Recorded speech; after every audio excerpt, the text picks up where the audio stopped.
혼탁한 삶을 닦아내듯 투명한 유리를 하나의 예술작품으로 빚어내는 이들도 있는데요. 우리는 그들을 유리 조각 작가 혹은 유리 조형 작가라 부릅니다. 과연 딱딱하고 그 파편조차 위험할 것 같은 유리를 어떻게 조각한다는 걸까요?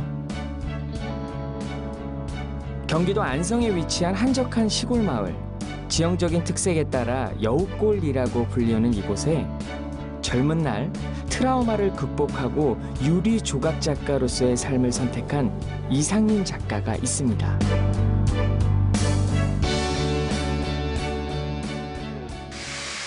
요란한 소음이 먼저 제작진을 반기고 있었는데요. 언뜻 보기에 그의 작업실은 마치 공사장을 방불케 합니다. 유리란 소재 자체가 예민해서 자칫 잘못하면 그 모양까지 변형될 수 있어 신중에 또 신중을 기해야 한다고 하는데요. 그의 작품은 인그레이빙 기법, 즉 유리판화라고도 할 수 있는데요. 주로 글라인더의 절삭날을 이용해 윤곽 작업을 합니다.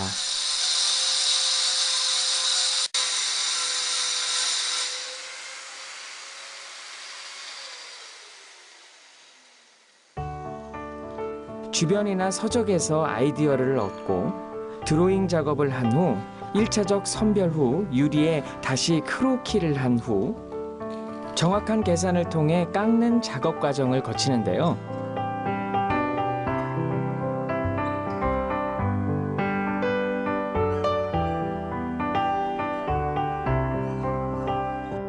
폴리싱을 통해 불투명한 유리의 표면을 투명하게 만드는 연마 작업을 거치는데 50단위로 커가는 방 하나당 연마 과정은 무려 5시간이 소요된다고 하니 얼마나 정교하고 인내를 요하는 작업인지 감이 오시죠?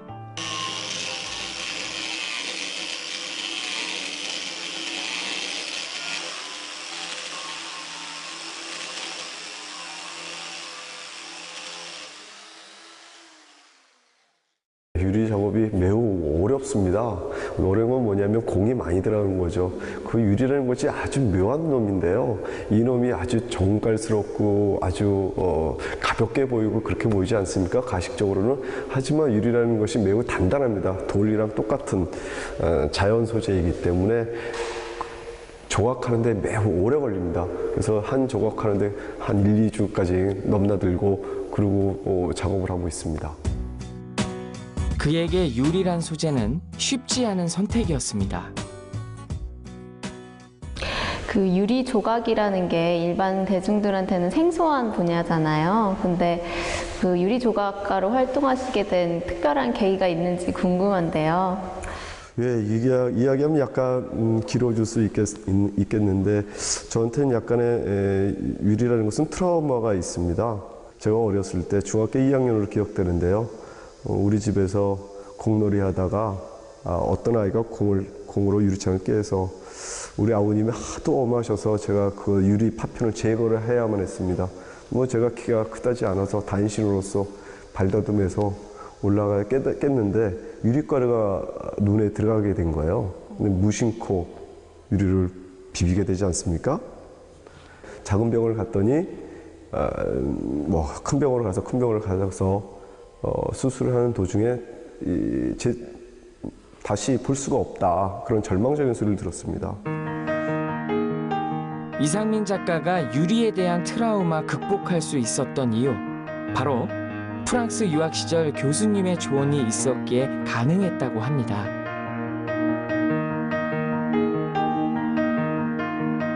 프랑스 같은 경우는 선생님을 쫓아서 학교를 들어가게 되거든요. 그래서 텍스타일과의 피에르 다깽이라는 선생님이 계셨었는데 그 선생님 밑에서 제가 텍스타일을 먼저 공부하게 됐습니다. 근데 이제 어떤 과가 있다 그러면서 유리과가 있는데 유리과가 너는 어떻게 생각하느냐 했을 때 저 같은 경우에 유리과 같은 경우는 약간의 트라우마가 있다. 그래서 제에 일어난 일들을 다 얘기했습니다. 그 선생님이 저한테 하나 깨우쳐 주시더라고요. 그러면 네가 그렇게 유리 소재를 다루고 있었다면, 그런 트라우마가 있다면 너는 다른 해석을 할 것이다. 예, 참 유리 조각을 하면서 유리가 파편을 나갈 때 제 상처를 다시 바라보는, 재발견하는 그런 시간도 종종 있습니다.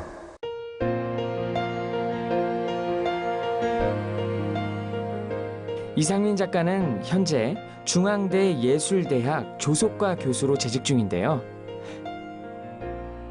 강의 시간을 제외한 나머지 시간은 모두 이곳에서 보낸다고 합니다.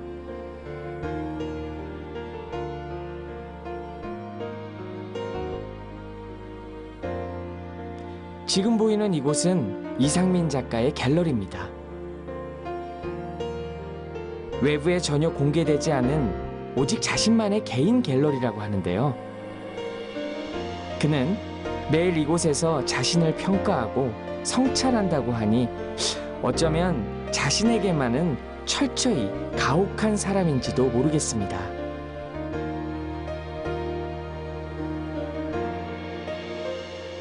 (2006년부터) 집중적으로 다뤄온 작품 주제가 주로 물의 파장을 형상화한 것이라고 하는데요. 물 파장이라는 것은 관계를 맺는다고 생각합니다. 어떤 사람이 의해서 물 파장을 일어나는데 그러고 나서 그것이 끊임없이 움직이고 있다는 거죠.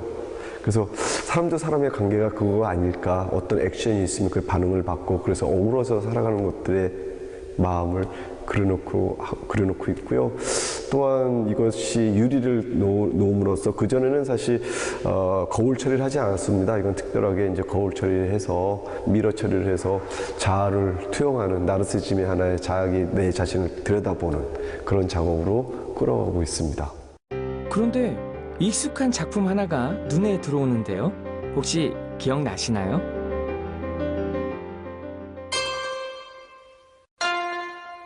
한 유명 회사 에어컨에 사용됐던 디자인이 바로 그의 작품입니다. 가장 먼저 보이는 인테리어는 에어컨이라는 것을. 최근 그의 작품은 빛과 관련이 있다고 하는데요. 액션이 있으면 리액션이 있고 자신을 보려면 거울을 사용하듯 작품마다 빛을 통한 관계 맺음을 표현했다고 합니다. 다른 작품들처럼 이제 한눈에 봤을 때 무슨 작품인지 알아보게끔 할 수도 있었을 텐데 특별히 빛을 비춰서 이제 알아보게끔 한 특별한 이유가 있으신가요? 네, 빛이라는 것은 조형 쪽에서 매우 소중한 재료고 물성이죠. 빛이 없으면 우리가 물체도 알아볼 수 없고 우리가 형상을 알아봐야 되는데 또 빛에 의해서 각가지의 형태를 알아볼 수 있다는 겁니다. 그리고 제 작업은 관객이 지나갔을 때 아주 여러 형상으로 생각할 수 있고 만들어갈 수 있다는 거죠. 그렇다면 우리가 본인들이 생각하는 그릇은 어떤 것일까? 한번 되짚고 싶은 질문이었습니다. 그럼 빛을 비추는 각도에 따라서 또 이 작품이 다르게 보일 수 있다는 말씀이시죠? 매우 틀려집니다. 네. 유리가 없다면 공기로라도 조각을 했을 거라는 이상민 작가. 그만큼 세상에서 관계를 통한 소통이 얼마나 소중한지를 그의 작품 세계가 대변하는 듯합니다.